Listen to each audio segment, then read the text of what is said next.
Years ago, when I was attending a church with a good friend of mine, this guy, we became good friends through business. I was his hairstylist. I was giving him haircuts, and we got to talking, and we became good friends over time. And he's somebody that's done so much for me.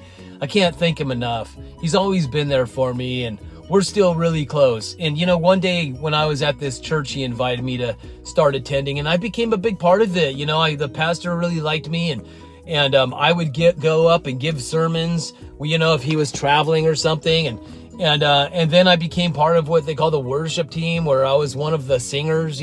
So I sang on the worship team, gave sermons, and there was a bunch of people that attended that Sunday. So I think it was Easter Sunday. A bunch of people. I'm kind of the new guy still, and this particular day before the service, really as it was starting, the pastor invited me to come stand in front of the audience. I'm like, okay, so Michael, come on up here. So I go up there, and he's like, did you know I was going to call you up today? I said, no. Did we plan anything previous to this? I said, no. He says, so I'm catching you off guard? And I'm like, yeah. And he says, okay, what I want you to do is I want you to face the front and turn your back toward the audience so that you don't see anybody behind you. And I'm like, okay. So I did. I turned around, faced the front, and all the audience was behind me. And he says, what I'm going to do is I'm going to stand next to somebody and place my hand on their shoulder. And I don't want you to look, but I want you to prophesy over this person. And whatever comes to you, just share it. And I'm like, okay. And I never did this before. But I'm like, okay, so I'm thinking, empty my thoughts. Just empty my mind. Don't start trying to think of something cool to say, positive things. I just emptied my mind. And when the pastor goes back there and he says, and he's got the microphone, he says, okay, Michael, prophesy. And I think I had a microphone too. So I said, well, I see somebody in a tremendous amount of pain. And I said, so much pain that they've been contemplating, the S word, ending it all.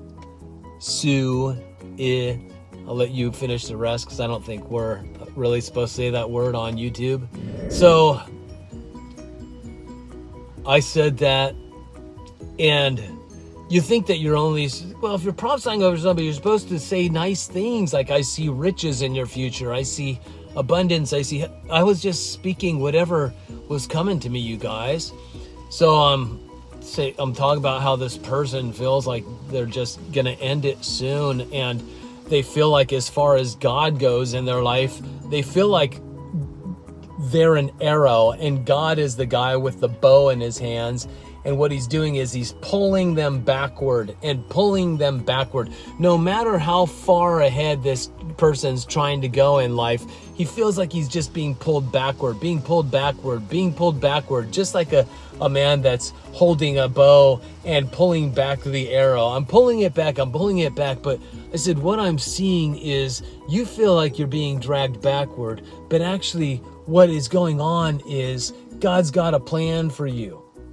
Right? And it's not God outside of you. It's God inside of you. You are one with him, you guys.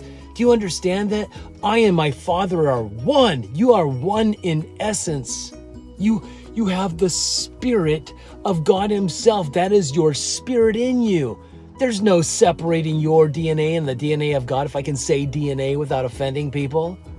Just using it as an illustration. So I'm seeing this vision of this guy being pulled backward like an arrow, and you got to pull that arrow. If you want to launch it high and far, you got to aim high and pull back with all your strength and release that thing to launch it at higher and further than it's ever gone.